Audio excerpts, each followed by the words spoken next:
La porte claqua comme un coup de tonnerre dans l'appartement haussmannien, projetant Hugo contre le mur lambrissé de chaînes. « Tu es une honte. Un raté absolu. Tous ces examens. Jetés aux orties pour tes nuits folles et tes caprices, » hurla son père, le visage rouge de fureur. Un chèque déchiré flottant encore dans l'air comme une sentence de mort. Dans le silence qui suivit, Hugo sentit son cœur se briser. Non pas sous le poids de l'argent perdu, mais sous celui d'un secret qu'il portait seul, l'amour interdit qui le consumait depuis des mois. Hugo s'effondra sur le tapis perçant, les yeux rivés au plafond orné de moulures dorées, tandis que les échos de la voix paternelle résonnaient encore dans ses tempes. Paris. Cette ville de lumières éternelles semblait soudain un cachot de cristal où il étouffait. À 22 ans, héritier d'un empire immobilier qui touchait au ciel des arrondissements les plus chics, il avait tout, les dîners au Plaza Athénée, les virées en yacht sur la Seine, les murmures flatteurs des mondains qui le surnommaient le prince déchu. Mais rien de cela ne comblait le vide. Les examens de Sciences Po, censés sceller son entrée dans le monde des affaires familiales, n'avaient été que des formalités ratées. Des nuits blanches passées non à réviser, mais aérées dans les bars sombres du Marais, cherchant dans les regards furtifs d'inconnus un écho à son propre désespoir. Son père, Édouard de Montfort, milliardaire au sourire carnassier et au cœur de pierre, ne tolérait pas l'échec. « Tu n'es pas mon fils.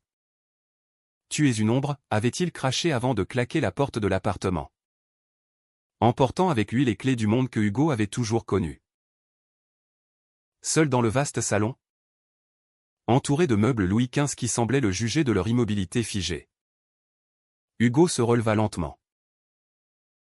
Ses mains tremblaient en fouillant son portefeuille, une carte de crédit or, quelques billets froissés, et une photo pliée au sel d'un homme aux yeux verts perçants, prise lors d'une soirée arrosée au Queen.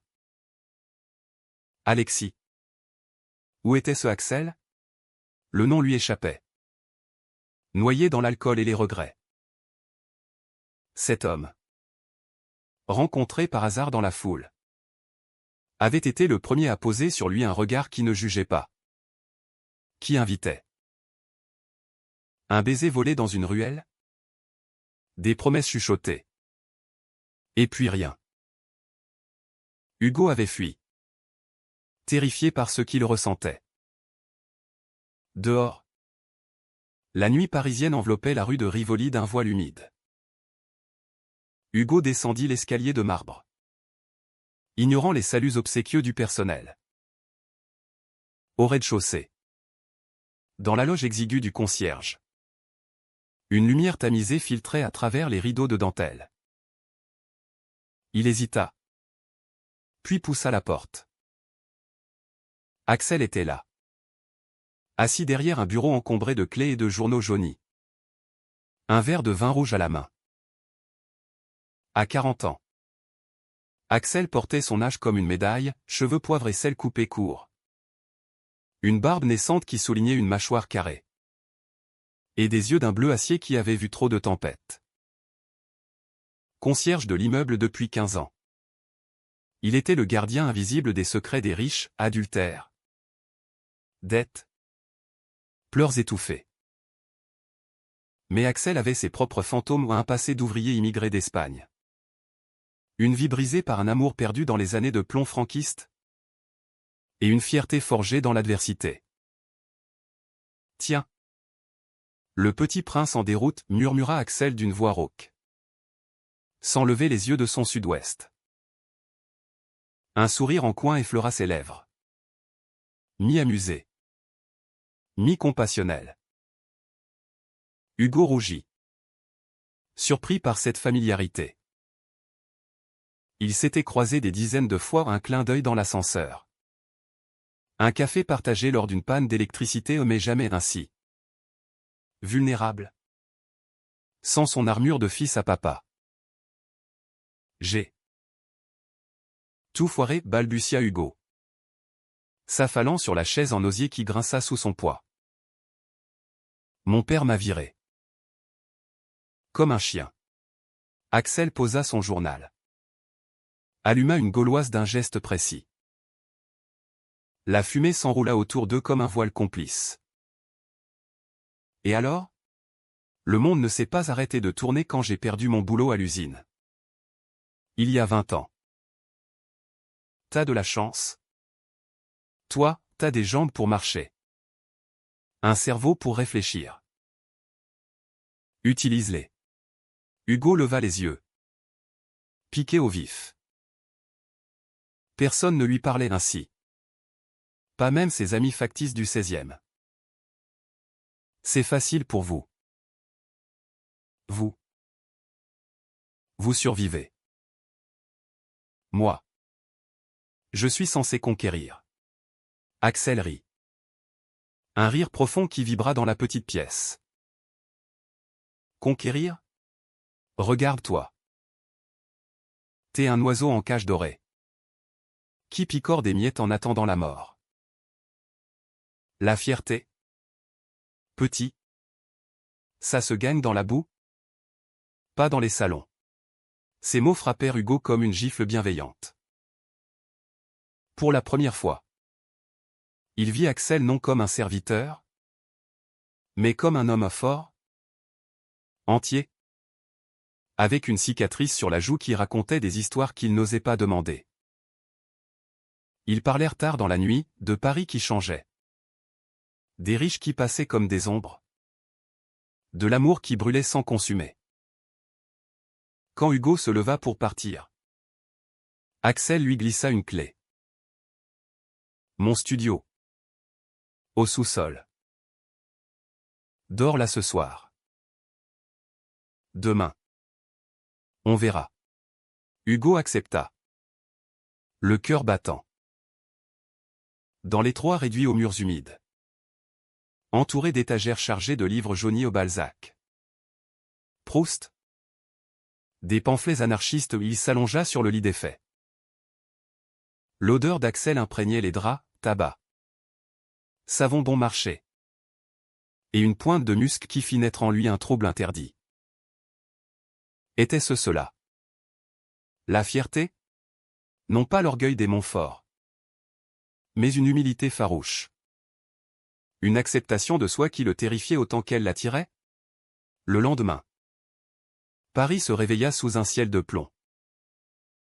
Hugo. Hagard après une nuit d'insomnie. Descendit à la loge. Axel l'attendait avec un café noir et un croissant rassis. Plan d'attaque, annonça-t-il en étalant un calendrier sur la table. T'as 3 mois avant la prochaine session d'examen. Pas de fête? Pas de caprice. Tu vas réviser ici? Avec moi. Et en échange. Tu m'aides, porte les colis. Nettoie les communs. Apprends à te salir les mains. Hugo protesta faiblement en lui. L'héritier. Balayer des escaliers? Mais le regard d'Axel le cloua sur place. La fierté? C'est pas hérité. C'est conquis. Ainsi commença leur étrange pacte. Les journées s'écoulèrent en un rythme nouveau, matinée de révision sous l'œil vigilant d'Axel. Qui corrigeait ses dissertations d'une plume acérée, après-midi de labeur physique. Où Hugo apprenait la valeur d'un effort modeste. Le soir, autour d'un repas frugal fromage. Pain. Vin de table où il se racontait des bribes de vie. Axel parla de son arrivée à Paris. Fuyant la dictature. D'un amour d'adolescence écrasé par la société, Hugo. Pour la première fois. Avoua ses nuits solitaires. Ses attirances refoulées pour les garçons du lycée. La peur d'un père homophobe qui collectionnait les maîtresses. Un soir de la 3e semaine. Alors que la pluie martelait les vitres. Hugo posa sa main sur celle d'Axel. Gercé par le travail. Pourquoi m'aidez-vous, murmura-t-il. Axel ne retira pas sa main. Parce que je vois en toi ce que j'étais, perdu. Mais pas brisé. Et parce que... Il s'interrompit. Ses yeux plongeant dans ceux de Hugo. Le silence s'alourdit. Chargé d'une électricité palpable. Puis, d'un geste lent, Axel attira Hugo à lui. Leurs lèvres se rencontrèrent. Hésitantes d'abord. Puis affamées. C'était un baiser de soif. De découverte. Qui effaça les barrières de classe et d'âge. Hugo sentit fondre en lui la glace de ses doutes, Axel. Pour la première fois depuis des lustres. Se permit d'aimer sans peur. Mais Paris. Cette grande séductrice. N'offre pas ses joies sans prix. Bientôt. Les murmures commencèrent. Les locataires de l'immeuble. Ces bourgeois aux yeux perçants. Remarquèrent les allées et venues de Hugo dans la loge. Le fils de Montfort? Avec le concierge? Un scandale, chuchotèrent-ils au dîner. Hugo, ivre de ce nouvel amour, ignora les regards. Axel, plus prudent, l'avertit, le monde des riches dévore ses propres enfants. Sois discret. Pourtant, l'euphorie les aveugla. Une nuit. Après une étreinte passionnée dans le studio, Hugo s'endormit contre la poitrine d'Axel, écoutant les battements réguliers de son cœur. À l'aube, un appel, son père, revenu à la raison, offrait une seconde chance. Reviens. Fiston. Oublie ces bêtises. Hugo raccrocha. Le ventre noué. Devait-il choisir? L'amour naissant. Ou l'empire familial? Les semaines suivantes furent un tourbillon de contradictions. Hugo oscillait entre les leçons d'Axel et les tentations du monde extérieur. Les examens approchaient. Et sous la tutelle inflexible du concierge, ses notes s'amélioraient. Des dissertations fluides remplaçaient les brouillons incohérents, des formules économiques, gravées dans sa mémoire comme des serments. Axel était un maître exigeant, la connaissance n'est pas un ornement. C'est une arme. Mais la nuit, il se muait en amant tendre, explorant le corps de Hugo avec une patience infinie, murmurant des mots en espagnol qui sonnaient comme des prières mi tesoro. Milouz. Pourtant, la pression montait. Édouard de Montfort, sentant son fils lui échapper, multiplia les appels. Ton avenir est ici. Avec moi. Pas dans une loge de concierge. Hugo mentait, prétextant des révisions solitaires. Mais le mensonge rongeait son âme. Une après-midi, alors qu'il balayait l'entrée sous l'œil amusé d'Axel, un visiteur inattendu apparut, Julien. Son ancien ami du Marais. Un playboy aux lèvres ourlées et au sourire calculateur. Hugo chéri. On te croyait perdu. Viens ce soir. À la fête chez les Rothschild. Oublie ces corvées. Axel, feignant l'indifférence, continua de trier le courrier. Mais Hugo sentit le poids de ce regard. Julien insista, glissant un billet dans sa poche, une invitation griffonnée sur papier à lettres. Ton père serait ravi. Ce soir-là. Hugo céda. Juste une heure, promit-il à Axel, qui haussa les épaules. Va. Mais souviens-toi, la fierté ne se négocie pas. La fête, dans un hôtel particulier du 7e, était un kaléidoscope de luxe décadent, champagne millésimé. Robe de soie. Rire cristallin masquant les jalousies. Hugo. En smoking impeccable prêté par son hôte. Se sentir redevenir le prince. Julien le traîna de groupe en groupe, le présentant comme l'héritier en exil. Les vers s'enchaînèrent. Et avec eux, les souvenirs, une main sur sa cuisse dans un coin sombre. Un baiser volé qui réveilla ses vieux démons. T'es fait pour ça. Pas pour balayer, susurra Julien, ses lèvres effleurant l'oreille de Hugo. À minuit. Ivre et confus, Hugo s'éclipsa. Dehors. La scène scintillait sous les réverbères. Indifférente à ses tourments. Il est là un taxi. Direction l'immeuble. Axel l'attendait, fumant sur le perron, le visage fermé. Amuse-toi bien, demanda-t-il d'une voix neutre. Hugo. Penaud. Bredouilla des excuses. C'était rien. Juste. Le passé. Axel l'attira dans la loge. Sans un mot. Leur étreinte fut fiévreuse. Presque punitive, ongle dans la chair. Souffle haletant. Comme pour exorciser les fantômes. Ne me mens pas, murmura Axel enfin, alors qu'ils reprenaient leur souffle.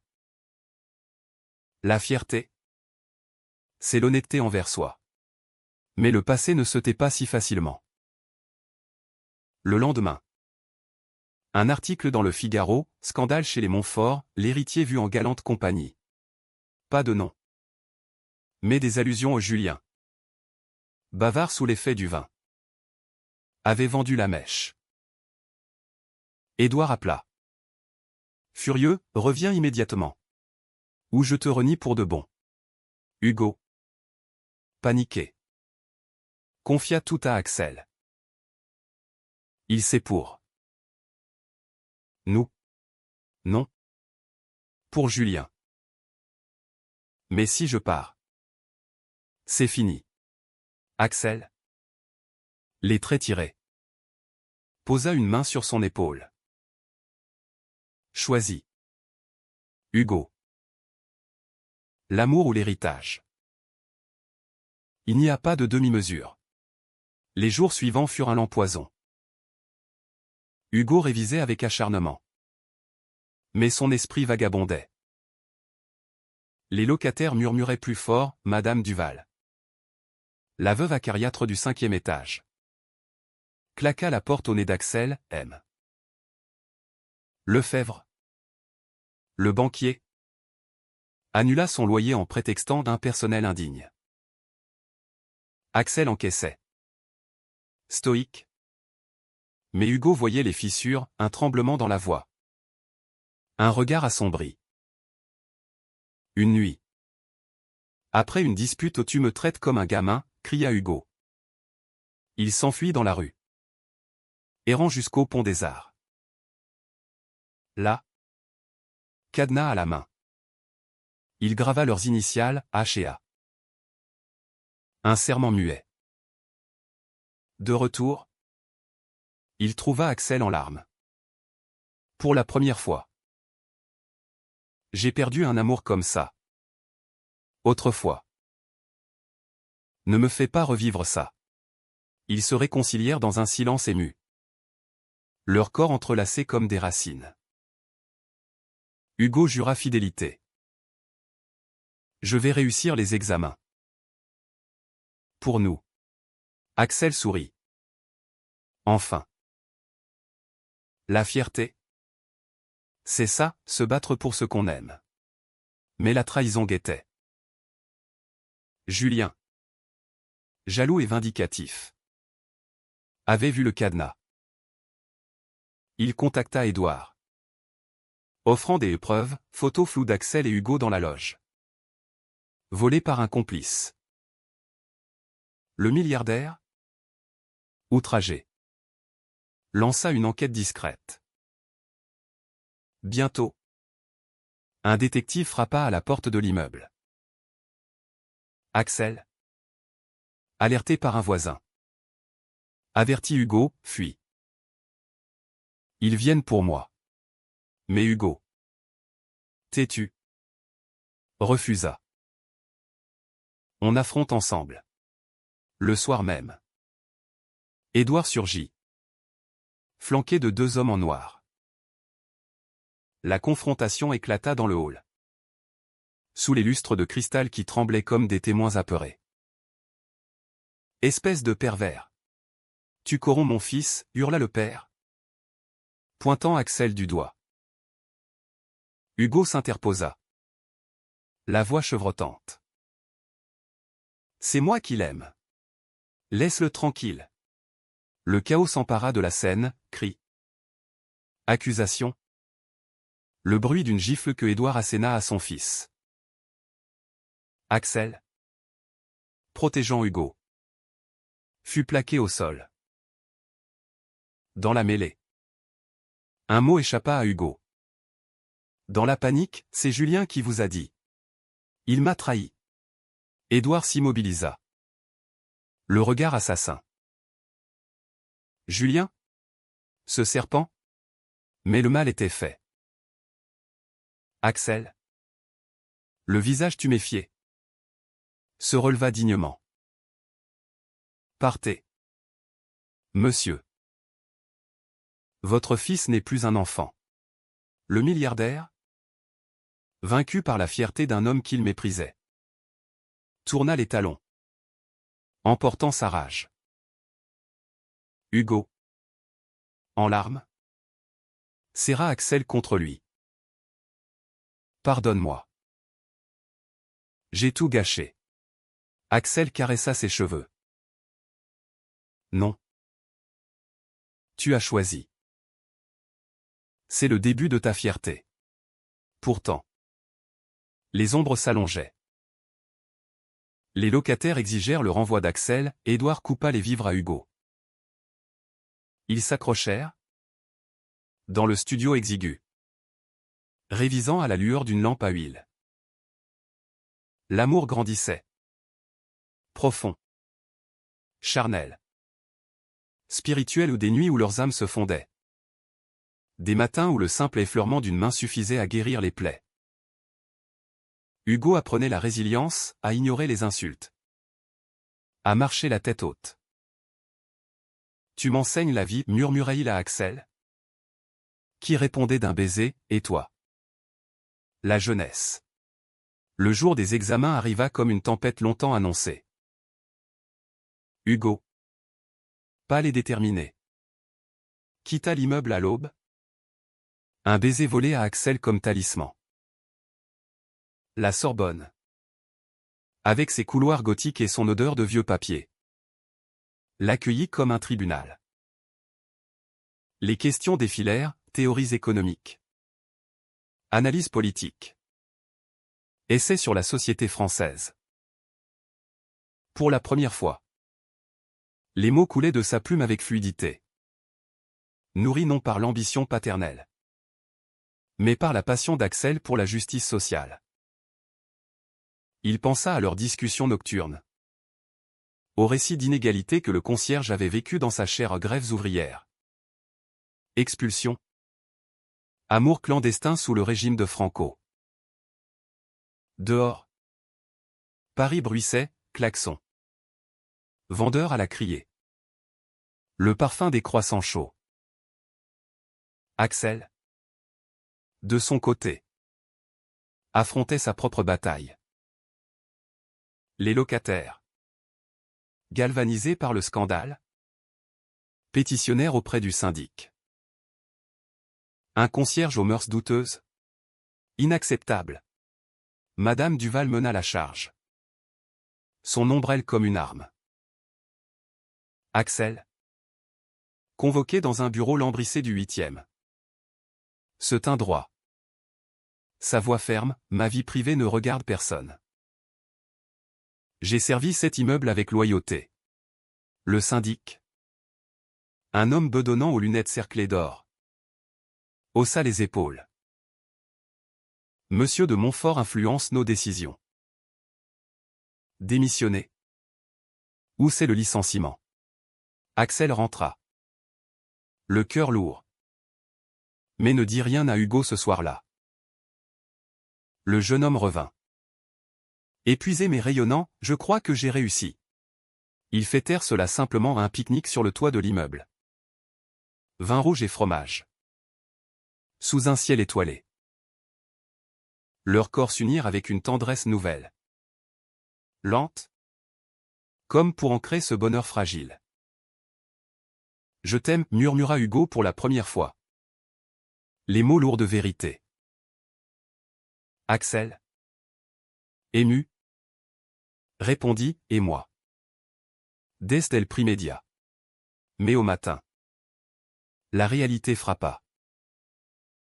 Une lettre glissée sous la porte, avis de congédiement. Axel la montra à Hugo. Stoïque. C'est rien. J'en trouverai un autre. Hugo. Rongé par la culpabilité. Agite impulsivement. Il appela Julien. Ce traître aux yeux doux.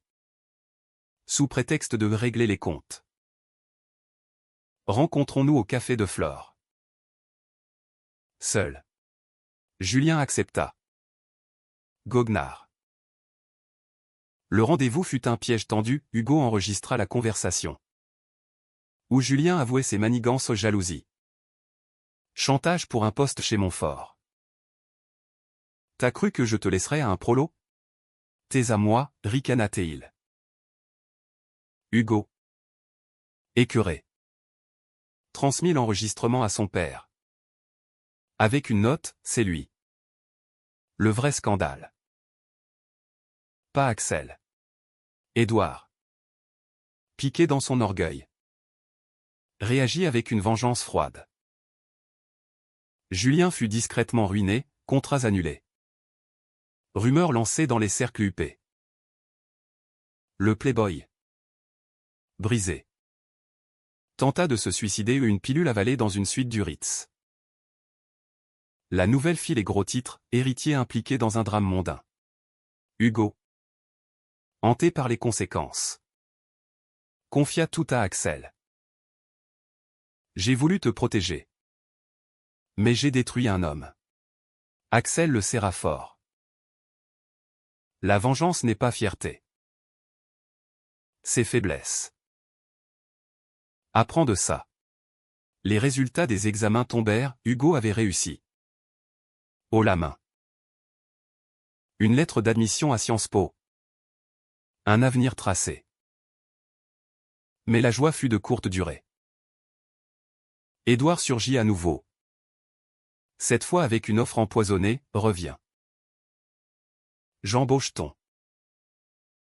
Ami comme majordome. Mais discrètement. Hugo refusa. La voix assurée. Axel n'est pas un domestique. Il est mon égal. Le père partit. Marmonnant des menaces, tu regretteras. Sans moi. Tu n'es rien.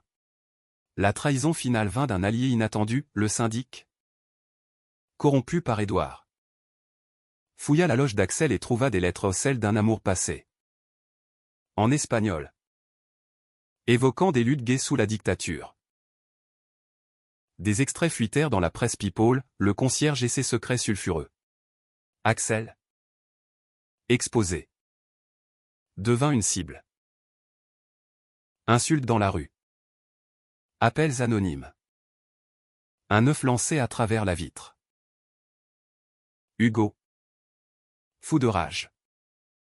Confronta son père dans son bureau de la Défense. Une tour de verre dominant la ville. C'est toi. Tu as tout orchestré. Édouard. Impassible derrière son bureau d'acajou. Alluma un cigare. Je protège la famille. Ton amour est une tâche. Choisis, lui. Ou l'héritage. Hugo choisit Axel. Mais le mal était fait. Cette nuit-là. Dans le studio. Ils firent l'amour avec désespoir. Corps contre corps. Sueur et larmes mêlées. Je ne te mérite pas, sanglota Hugo. Axel, caressant son dos, répondit, l'amour ne se mérite pas. Il se vit. Pourtant. Au lever du jour. Axel annonça sa décision, je pars. Pour Madrid. J'ai un cousin là-bas. Un boulot à l'aéroport. Tu dois voler de tes ailes. Sans moi comme bouclier. Hugo. Dévasté. Supplia. Non. On affronte ensemble. Mais Axel. Avec cette fierté inébranlable. Secoua la tête. La leçon est apprise. Tu sais maintenant ce que c'est que d'être fier, entier. Sans compromis. Reste à Paris. Réussis. Et souviens-toi, l'amour vrai ne retient pas. Le départ d'Axel fut un crève-cœur silencieux. À la gare d'Austerlitz. Sous un ciel gris. Ils s'étreignirent une dernière fois. Écris-moi, murmura Hugo. Axel sourit. Un billet de train froissé en main. Tous les jours. Evie. Mis à mort. Le train s'éloigna. Emportant l'homme qui avait forgé son âme. Hugo rentra seul. L'immeuble hostile comme un mausolée. Les examens réussis lui ouvrirent des portes. Mais son cœur saignait. Il s'installa dans un petit appartement du Marais. Étudiant avec ferveur. Mais hanté par les souvenirs, l'odeur du tabac d'Axel. La chaleur de ses mains. Les lettres arrivaient. Régulières, récits de Madrid. De jobs modestes. D'un espoir retrouvé. La fierté. C'est survivre avec joie, écrivait Axel. Pourtant. Le vide grandissait. Hugo. Désormais connu comme l'héritier rebelle. Attirait les regards amis sincères. Amants éphémères. Mais aucun ne comblait le manque. Une nuit. Après une conférence sur l'égalité sociale, un thème inspiré par Axel. Il craqua. Appel à Édouard, père. Je veux te voir. La réconciliation fut laborieuse, excuses murmurées. Un chèque refusé. Garde ton argent. J'ai appris à gagner le mien. Les mois passèrent en un kaléidoscope de routines nouvelles. Hugo plongea dans ses études. Militant pour les droits LGBTQ+, dans les cercles étudiants de la Sorbonne. Son discours lors d'un rassemblement sur les quais de Seine fit sensation, la fierté n'est pas un héritage. C'est une conquête quotidienne. Forgée dans l'amour et la résistance. Les applaudissements crépitèrent. Mais intérieurement, il se sentait creux. Les lettres d'Axel. Autrefois quotidiennes. S'espacèrent, Madrid est vivante. Mais tu me manques comme un membre absent. Puis. Silence. Une carte postale. Enfin, je voyage. Pour guérir. Sois fort. La trahison revint hanter Hugo sous une forme inattendue. Julien. Remis de sa dépression. Réapparu lors d'une soirée étudiante. Reconverti en activiste par calcul. Pour laver son image. Il s'approcha de Hugo avec un air contrit. Pardonne-moi. J'étais perdu. Hugo. Méfiant. L'écouta. Julien avoua, ton père m'a payé pour te surveiller. Il voulait des preuves contre Axel. Le choc fut un uppercut. Édouard. Non content d'avoir brisé avait ourdi un complot plus profond. Furieux, Hugo confronta son père lors d'un dîner familial forcé. Dans la maison de Normandie. Tu as tout saboté. Pour ton nom? Édouard. Vieilli. Le cigare tremblant. Admis, oui. La famille passe avant tout. Mais. Je regrette. Des larmes. Rares. Perlèrent. Pour la première fois. Hugo vit l'homme derrière le monstre, un veuf solitaire. Terrifié par la perte. Accepte-moi. Père. Tel que je suis. Édouard. Brisé. Hocha la tête. Essaie. Pour toi. Ce pardon fragile ouvrait des portes. Hugo réintégra partiellement l'empire familial. Consultant sur des projets sociaux aux logements abordables. Inspiré par les histoires d'Axel. Mais le cœur manquait. Une année s'écoula. Puis deux. À 24 ans, Hugo était un jeune homme accompli, diplôme en poche. Discours TED sur l'identité queer à Paris. Un appartement cosy avec vue sur Notre-Dame. Pourtant, les nuits étaient peuplées de rêves, Axel riant dans la loge. Leurs corps enlacés sous la pluie. Le destin. Ce farceur intervint lors de la marche des fiertés. Hugo. En tête de cortège avec une banderole Fierté conquise. Scanda des slogans sous le soleil radieux. La foule ondulait. Arc-en-ciel humain. Puis, au détour d'une rue. Un visage familier, Axel. En visite. Un badge de visiteur autour du cou. Leurs regards se croisèrent. Et le monde s'arrêta. Hugo lâcha sa banderole. Courant à travers la marée humaine. Axel. L'étreinte fut un raz-de-marée, rire. Larmes. Baisers volés sous les cris joyeux. Ils parlèrent des heures. Assis sur un banc des Tuileries. Axel. Rayonnant. Raconta, voyage en Europe. Un job d'écrivain freelance. Un livre en gestation sur les exilés queer. J'ai guéri. Grâce à toi. Hugo confia ses victoires. Ses doutes. Sans toi. Je ne suis qu'une moitié. Mais le passé ressurgit, Julien. Embusqué dans la foule. Les photographia. Le lendemain. Un article anonyme, l'héritier et son ancien concierge, un comeback scandaleux. Édouard. Alerté. À plat, protège-toi.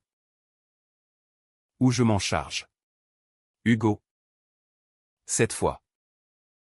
Choisis la transparence. Une interview dans Têtu, mon amour pour Axel m'a sauvé. C'est l'histoire d'une fierté partagée. Le scandale enfla. Mais aussi le soutien, pétition. Soutien de célébrités. Un père qui, publiquement, s'excusa. J'ai appris tard. Mais j'apprends. Axel et Hugo se réinstallèrent ensemble. Dans un loft du Marais au cadeau d'Édouard. Accepté sans amertume. Leur vie devint un équilibre, matin de travail, Hugo en consulting social. Axel publiant son premier roman. La loge des ombres. Soirée d'amour paisible. Voyage en Espagne pour honorer les racines. Le chaos trahovin lors d'une tempête, Édouard. Malade. Appela Hugo au chevet. Pardonne-moi vraiment. Hugo vint. Axel à ses côtés. Le milliardaire, faible, serra la main du concierge. Vous l'avez sauvé. Merci. Il mourut paisiblement, léguant à Hugo non seulement l'Empire, mais une lettre, la fierté est dans l'amour, pas dans l'argent. Hugo pleura. Libéré. Avec Axel, ils fondèrent une association, Fierté partagée, aidant les jeunes queers des banlieues. La vie n'était pas parfaite, dispute, doute, le poids des regards, mais elle était vraie. 5 ans plus tard, Paris sous la neige rare de décembre enveloppait leur loft d'un manteau blanc. Hugo, désormais 30 ans, dirigeait l'association avec une passion inébranlable. Son nom synonyme de changement. Axel, à 45, avait publié 3 livres. Son roman autobiographique un best-seller discret. Traduit en espagnol. Leur amour, rodé par les épreuves, était une évidence, café partagé au lit. Promenade main dans la main le long de la Seine.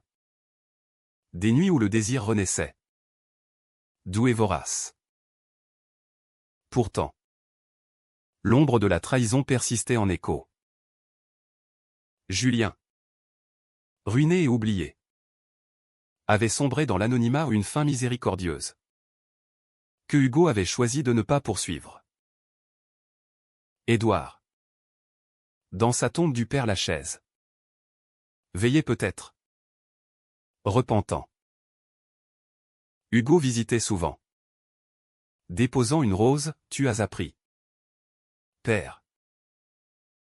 Moi aussi. Le climax inattendu survint lors d'une gala pour l'association. Au Carrousel du Louvre. Hugo, en smoking ajusté, prononçait un discours vibrant, la fierté n'est pas un cri solitaire, mais un cœur d'âme brisé et recollé. La salle applaudissait quand un homme entra, Julien. Vieilli. Les traits tirés. Un dossier à la main. Hugo, lança-t-il d'une voix éraillée. J'ai des preuves. Ton père. Il n'a pas tout avoué. Il a payé pour faire accuser Axel d'espionnage. Il y a des années. Pour le discréditer définitivement. Le silence tomba comme une guillotine.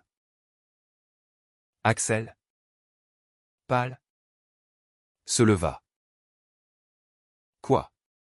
Julien. Les yeux fous. Déversa, documents falsifiés. Virement bancaire. C'était la trahison ultime où Édouard avait ourdi un complot pour chasser Axel dès le début. Anticipant l'amour de son fils. Hugo, le cœur en lambeaux, affronta les souvenirs, les murmures paternels. Les hasards qui avaient mené à leur rencontre. Pourquoi maintenant, balbutia-t-il. Julien ricana, pour la rédemption. Ou la vengeance. Choisis. Axel, avec sa fierté légendaire, posa une main sur l'épaule de Hugo. Laisse. C'est le passé. Mais Hugo, consumé, prit le dossier. Une enquête rapide révéla la vérité, Édouard, paranoïaque, avait vu en Axel une menace subversive dès ses origines immigrées. Le scandale éclata aux médias. Procès posthume contre l'Empire. Hugo, brisé, erra seul cette nuit-là, sous la pluie de la place Vendôme. Tout était un mensonge, se demanda-t-il, frappant du poing un réverbère. Axel le trouva au pont des Arts, devant leur cadenas rouillé. Viens. On affronte. Leur confrontation fut un ouragan émotionnel, cris. Accusation, tu savais, hurla Hugo. Non. Mais j'aurais dû fuir plus tôt.